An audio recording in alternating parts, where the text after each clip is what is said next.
I'm coming back and adding this really quickly to begin the video because it ended up being way goddamn longer than I thought it would be. We're almost to 20,000 subscribers. We're like 50 away or some shit. So if you guys aren't already subbed to the channel, just throw a sub to ya boy. Alright YouTube, so we are back of course to talk about some Final Fantasy VII Rebirth, and we are breaking down the Summer Game Fest trailer. We're going to do this one relatively normally, so to speak, of how we usually do trailer breakdowns, which is just pretty much over clips from the trailer, slowing them down, screen grabs and shit like that. But if there's moments where we want to like talk about something at length, we'll cut away to the face cam because this is something we've been kind of doing all week now, right? Something a little new on the channel. Mainly like the first part of the fucking trailer, because that's like the main talking point from the trailer. We'll definitely have to talk about that at length. Anyways, let's get into it. So the trailer opens up with news coverage of the destruction of Midgar, seemingly from the Whisper Tornado, since they specifically mention a tornado. And we see most of our group dead. I guess they could maybe also be unconscious, but they do appear to be dead. The main thing I took note of whenever putting this through like editing software where I can get to like frame by frame essentially is that there's 3 different like Genova flashes, I think Genova glitches, whatever you want to call them. It happens at the very beginning. You see like it's very, very brief, and you see like the crane that we got like maybe towards the end of Final Fantasy VII Remake. There's also a flash in the middle right before it shows Barret, and there's one at the end where we see like the feather at the end of the highway from the end of Remake. Because of knowing that now, like it's hard to really say what's happening with all this, because my normal reaction, of course, I'm seeing like the dead bodies of some of our characters. I've always assumed or thought that there should be copies of our characters. We've seen like multiple clouds right at the end of Remake. We see Zack carrying a cloud to Midgar, Zack appearing to survive. And the idea's always been that we alter the timeline and the people inside the Singularity were unaffected, so then like their copies in this timeline outside of the Singularity could, who knows what happens to them. And if you take one thing away from the beginning of that trailer, we don't see Cloud. Like that's the main thing right here. So I'm assuming that that's like the copies of our characters from the Singularity. They just happen to die in this new altered timeline or whatever. But those Genova glitches and flashes add so much to it, because who knows what we're actually seeing here. Some people think it's potentially like Shinra propaganda, like trying to convince the public that they killed Avalanche or whatever. It's not an impossibility, but my problems with it is we're not seeing Cloud there, and he was a part of the Avalanche. I think he's even on camera at one point, maybe during like the first bombing mission or some shit. So it doesn't make sense to not also have his body there.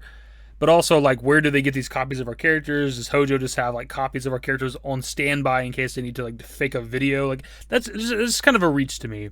It makes more sense to just be doctored footage from like either Sephiroth or Genova with their illusion magic. That makes more sense to me than Shinra propaganda. That's just me personally. I don't think it's any of that, because I do think that there's meant to be copies of our characters. We've seen 2 clouds again, as I've already mentioned, and I've been mentioning for years now. But what I think that video is for somebody in Rebirth to watch. Somebody's watching that feed, whether that's our group in Calm. Maybe they're picking this up and watching this in Calm, and they're like, "What the fuck's happening? Why are there dead versions of us or something?" Or it's like a different character. Like we have characters that would maybe recognize him. Like Zack's an obvious one. Zack would see Aerith on TV and be like, "What the shit? Aerith's dead," and potentially would recognize Tifa as well. And you got other people like Biggs, potentially Jesse and Wedge are alive. Maybe even people from Sector 7. Marlene could see it and see her fucking dead dad. Like there's so many people that could watch that and get something from it. And actually, speaking of dead Aerith or whatever, that actually adds to the theory that the people in the episode intermission ending are mourning Aerith's death. Like that's been a popular theory for a long time. I didn't necessarily subscribe to it. But now that we have a trailer that appears to show like 4 of our characters dead, one of them being Aerith, that might be the case, man. I still somewhat disagree with it, just because there's people in the church and there's somebody standing on her flowers, and I've never liked that. That doesn't make sense to me. If you're there to mourn her, she's the flower girl, why would you step on her flowers? But still, we're seeing what appears to be a dead Aerith, so it kind of adds to that theory for now.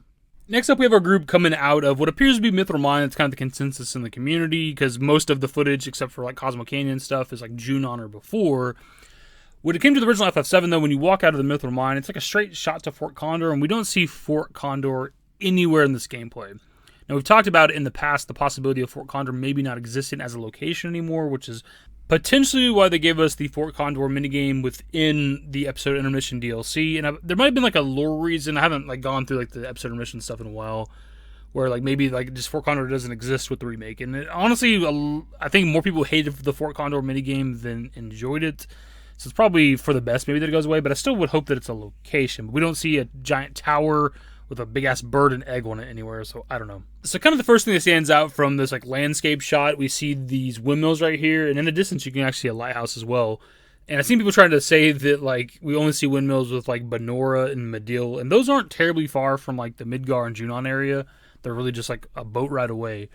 But these are clearly new point of interest. And obviously you can just look at these windmills and the surrounding area and see that this is neither Benora nor Midil, right? And everything that we've seen, again, in the gameplay is early shit. Outside of the Cosmo Canyon cutscene, it's Junon and before. So I think it's pretty clear that these are just locations to visit that are new to the world map that have never existed before, which is what we've been wanting. That's what I've been talking about forever, is new POIs, new point of interest, just things to go to. Maybe there's chests here, a little side quest, whatever. After everything we've done to it, it's still going strong. It may look that way, but in reality, it's barely hanging on.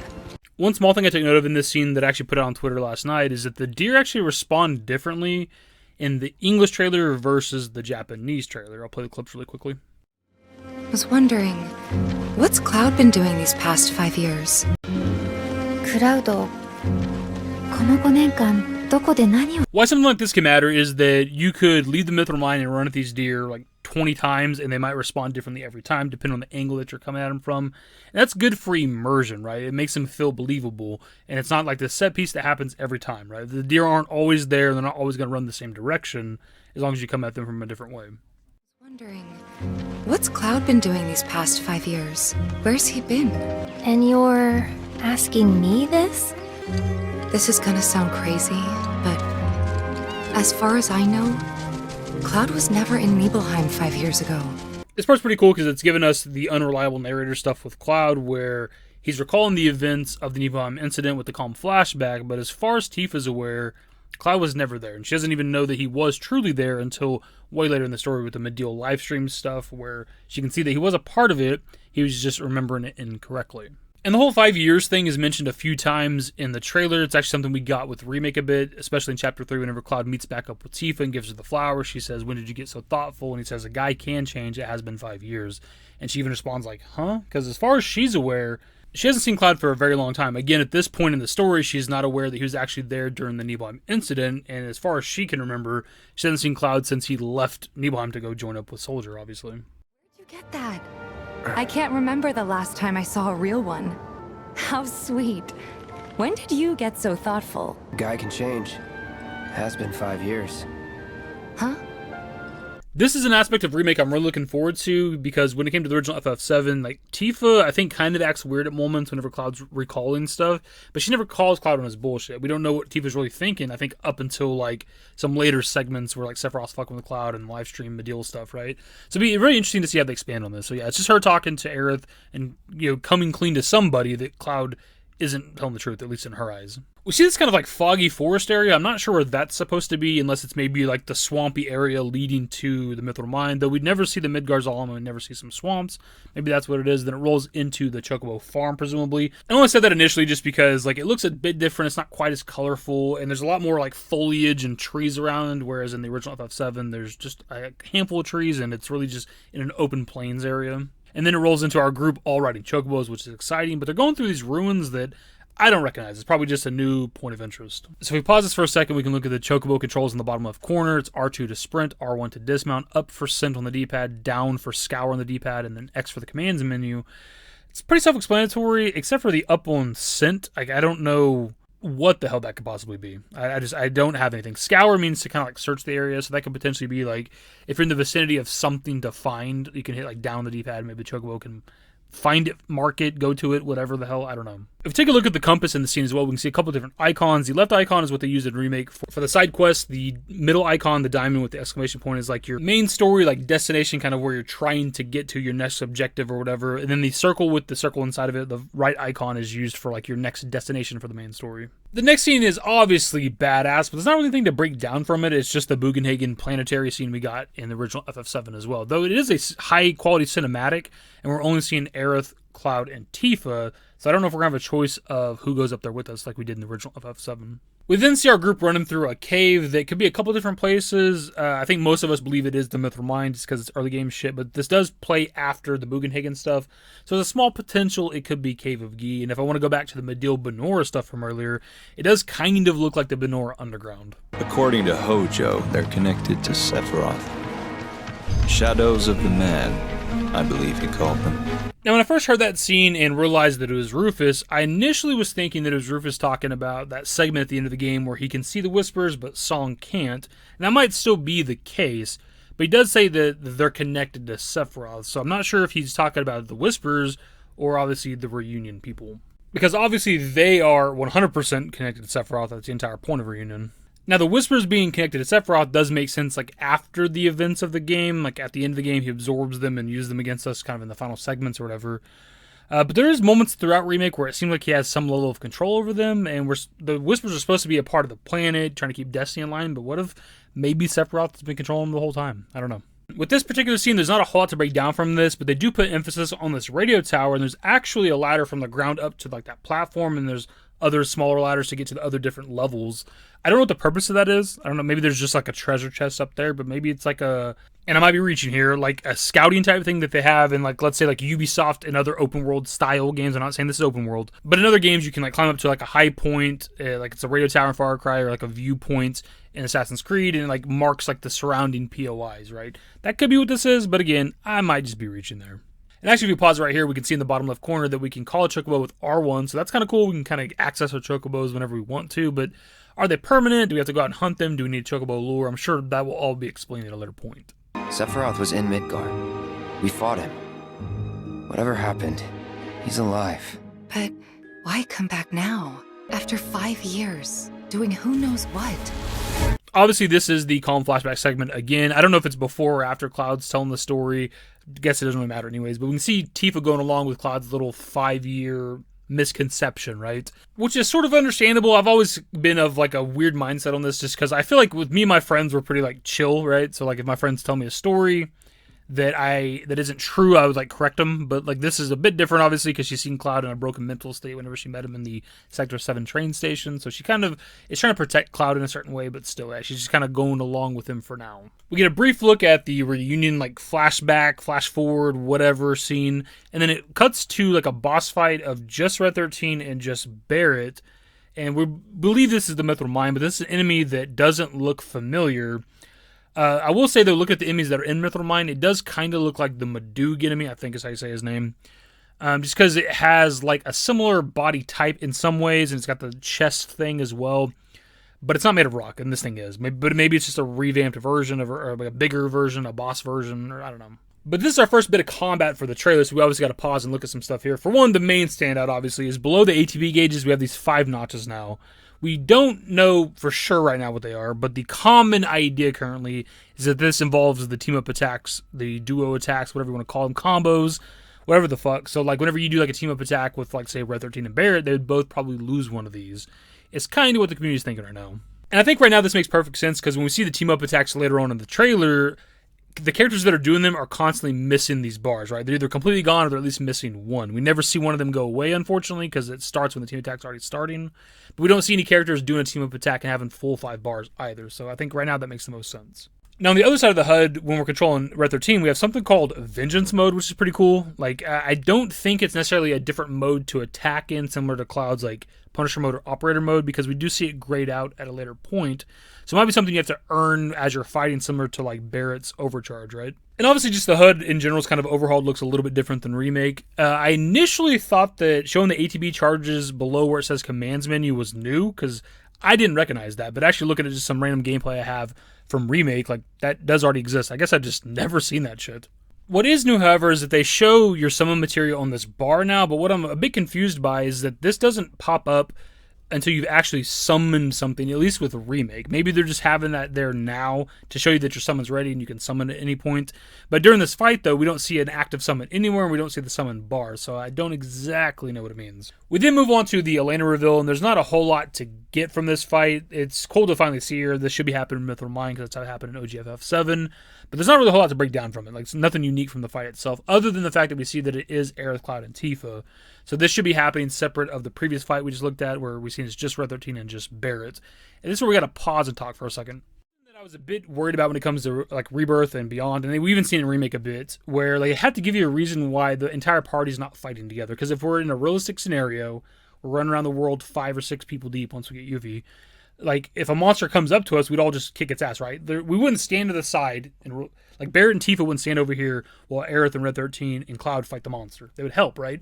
And we're seeing that with, like, at least the boss fighting segments in this game, where they forcefully are going to separate us, right? We see that Red 13 and Barret over here fighting the fucking golem thing, and the other three over here fighting Elena and Rude. And I feel like that's going to be the case, probably maybe for the entire trilogy, right? When it comes to boss segments or whatever, the group's got to get split up because there's no reason why they wouldn't all fight. Or a couple members of the party are going to have to be apprehended somehow, and we have to fight with a certain group of characters. Kind of sucks because that means that, like, we're probably not ever gonna have the freedom to, like, choose a team to fight a specific boss, right? Because if you go to that Elena fight, there's like a high quality, like, moment or cinematic damn near in the middle of the fight where Cloud and Tifa get back to back and then move out of the way and Aerith blasts her, right? And that's always gonna be that fight. There's never gonna be the opportunity for it to be, like, Barret in that fight or Red 13 in that fight. Just kind of sucks. That'll change. Maybe there is some freedom in that cave. Maybe it doesn't have to be Barret and Red 13 fighting the damn monster, but I don't know, man. And maybe later boss fights you can pick your party or something, but I don't know. How do you make it make sense, right? Like, if there's a big massive team of 6 people, 7 people, like, why aren't they all fighting the boss together, right? Like, same thing with, like, later on in the trailer, whenever we see, like, Sephiroth, I think on the cargo ship potentially, like, they have Yuffie run off, right? Like, Yuffie runs away, and that gets rid of one of the party members right there. Like, it's stuff like that, right? Where it seems like they're always going to have a way for it to not always be a full party for a boss fight. We think at this very brief moment that to slow down a lot because it's such a quick scene, but it's just like Red 13 and Aerith are just chilling on the river and you're walking there with Cloud. This scene is actually just a bit different in the Japanese trailer, though. So with the Japanese version, the scene's relatively the same, but Aerith and Red 13 are in different spots, but randomly, like, Barret just kind of rolls up out of nowhere, and I thought it was kind of funny. But it does, like, pose a question for me. The question I have here is, like, in that moment, we know that there's 4 party members, right? We see that it's Aerith, Cloud, Red 13, and Barret kind of rolls up. So presumably it's the full party, right? There's a Tifa back behind us somewhere, or a Tifa and a Yuffie potentially. Clearly exploring the world together as a full party, right? We're walking around the world, traversing the terrain as a full party, more than 3. But what happens if we come across a monster? Does it just default to our team of 3, whoever we fight with, whoever we got set up to be in a party together? Or do we all fight together? Like, the other ones just stand to the side while we fight? Like, I'm kind of curious how that's going to work. And actually, there is another difference between this scene in the English trailer versus the Japanese trailer, because in the English trailer, if you actually look up in the compass, on the far right, there's a brand new icon that I don't know what that is. That didn't exist in Remake. And it's not there during this moment in the Japanese trailer. Can't possibly guess what it is, but there's something else, some other new icon. And actually coming back to this as I'm editing the video, I put this out on Twitter just to kind of gauge people's ideas. And somebody mentioned that it might just be like a custom marker. And I think that makes the most sense as of right now, right?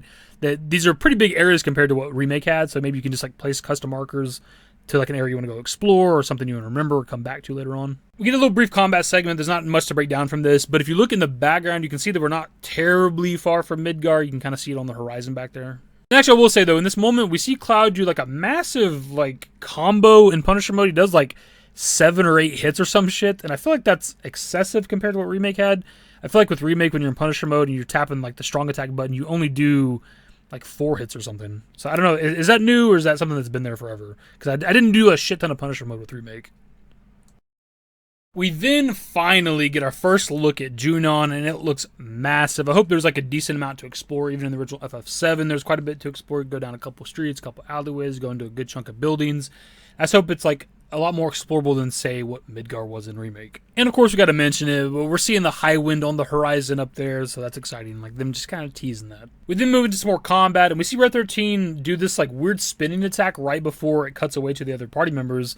And I don't see anything being activated in this moment, so I don't know if that's just a part of his general combos or what the hell that is. We do see Vengeance mode grayed out, so maybe this is how he fights whenever Vengeance mode is activated, so maybe it is like a different fighting stance type of thing. I don't know. We then move into, like, the team attack portion of the trailer, which is pretty fucking cool.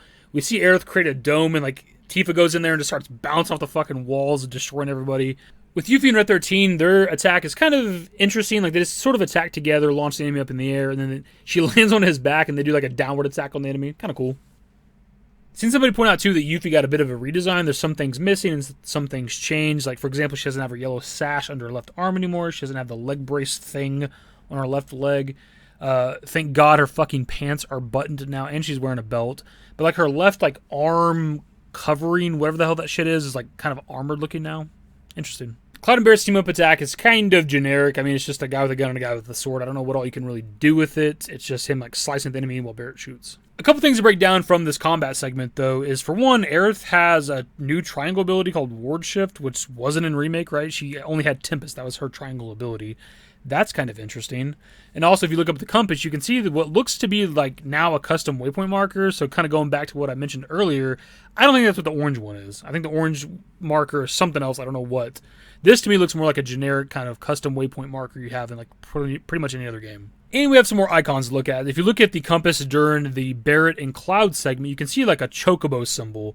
And it's kind of reminiscent of the Chocobo stands that exist in Remake, which was kind of like the fast travel system for Remake. So I wouldn't be surprised if that's kind of what this is. But it could also just be like a Chocobo stand where you go and get a Chocobo, buy a Chocobo. It might be the icon for Chocobo Farm, for all we know. Also during this segment, if you look at the compass right here, you can see what looks to be almost like a treasure chest icon, but I'm not exactly sure why that'd be on the compass.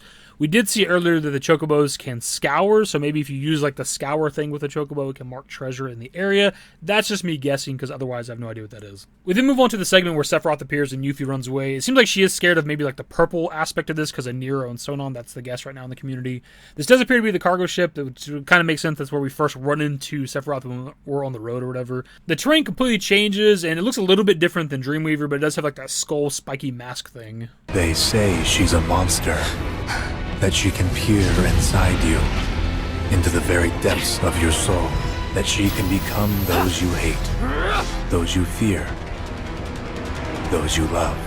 And obviously in this moment, Sephiroth is talking about Genova and her ability to shapeshift and kind of take whatever form she wants, which seems like an underutilized ability when it comes to the FF7 story. Like, maybe that'll play an aspect in the Remake trilogy, because why does she do that more often? Like, she takes the form of, Sephiroth throughout the majority of FF7 original, but like, you could just do so much with that she doesn't ever do. But with this speech that Sephiroth is given, he's setting up Cloud for the end of the trailer, where he tries to convince Cloud that he killed Tifa and that maybe the Tifa that's traveling with him isn't actually Tifa. We're also going to pause right here too, because you can see the screen grab right here that it looks like Sephiroth has blue eyes. It's something I mentioned in my reaction, something I put out on Twitter. Some people said it might be the lighting of the scene, which is obviously possible. It's a lot of purple though, so I don't know why that'd make his very green eyes blue, but his eyes look like a different color to me here. I don't know why that would be. There's potentially multiple Sephiroths in some capacity. I don't know. We then get another look at the reunion scene, but it is very, very clearly Cloud. It's very clearly Cody Christian's Cloud. It's something that I sort of caught in my reaction. I mentioned that the voice was different, but I didn't realize that this was Cloud. But you can obviously see it here, and you can definitely hear it. There's a lot of things that this could be. There's been talk of like it being a corrupted Cloud, an evil Cloud. There's been talk of like an evil Cloud boss fight for Rebirth. We've done videos on that shit. It could be the alternate timeline or altered timeline Cloud, the one that like Zack saves. Like he never goes on to meet like Tifa and Avalanche, so maybe he gets corrupted and joins Reunion. Or it could simply just be a vision shown to like Cloud or somebody to fuck with him. Like Sephiroth trying to fuck with him and let him know like, hey, you're going to be a part of Reunion, right? Trying to convince him that he's a Sephiroth clone essentially. There's just too many possibilities right now out of context to know what this is, right? There's too many people that are like, this is exactly evil Cloud. And it's like, relax, okay? We don't know what this is yet. Too many things it could be. And then we get to pretty much the end of the trailer here. We get a good look at the Tifa attacking Sephiroth scene where he catches the blade, slices her. We see blood fly, which is awesome. But it's a dialogue that's kind of important where he's trying to convince Cloud that she might be essentially like a Genova clone or copy or whatever the hell. Know that I killed her. So, who is she? And there's some people out there that seem to think that this scene is about Aerith for some reason. It's really just shipping bullshit, but he actually says her name in the Japanese trailer. Plus he says, I killed her, where he's slicing the shit out of Tifa on screen, so you have to be a fucking idiot to think otherwise. And then we get to the end of the trailer where they revealed that it's early 2024, so not a December release date, and that it is 2 discs, which is something we do gotta talk about. There's a bit of a split in the community right now on what this means exactly. Some people think that it's just an install disc and a play disc, and there's other people like myself who think that it's 2 playable discs. And the reason I say that is just because like Remake had 2 discs, right? It's an install disc and a play disc, but they didn't market it as 2 discs, right? They're putting this all over the advertising. It's in the trailer. They tweeted about it multiple times in the last 24 hours. They're like pushing hard on this 2 disc thing, and I don't know why they would do that if it's just an install disc and a play disc. Like that just doesn't make sense to me. And look, maybe there's a level of this that is deceptive marketing from Square Enix where they're trying to market it as a 2-disc game, but it's really just an install and a play disc. But with this channel, when we do discussions, I like to go with the information that we have historically and what we just have available currently. And based off of the history of the Remake project, Remake had 2 discs, but it's an install and a play disc, and they didn't market it that way, then why would they do that here? That just, again, doesn't make sense to me, and that's what I'm basing this off of. Eventually, before long, we'll know, right? They'll talk about this 2-disc thing in an interview somewhere. They'll either say it's an install disc and a play disc, or they'll say it's 2 playable discs. It remains to be seen. Some people think that it's 2 discs, and like the second disc might potentially be like Zack's story, and it's like his side of the story. I don't know if they're gonna go that route necessarily, but maybe, I guess. I don't know. Anyways, dudes, that is gonna be pretty much the video. It's a long one. If you made it this far, goddamn, you're pretty cool. I've sat in this chair for like 8+ hours at this point, breaking down this video. This is the most I think I've ever put into a trailer breakdown. We try to do everything we can. We didn't touch on every little thing because like we didn't talk about like monsters in certain like fights or whatever. We didn't pause during every like combat segment, look at the background for details and shit. Like there's probably things I could still grab from this trailer, but I think we did pretty good. So that's the video. Subscribe to the channel if you guys are new. Social networks in the description below. Follow me on Twitter, @DavidYT. That's it. Bye. Used to care what people thought, but now I care more, and nobody out here's got it figured out. So therefore, I've lost all hope of a happy ending, depending on whether or not it's worth it. So insecure, no one's perfect. We spend it with no shame. We blow that like Coltrane. We in here like Logain, or leave it like Cobain.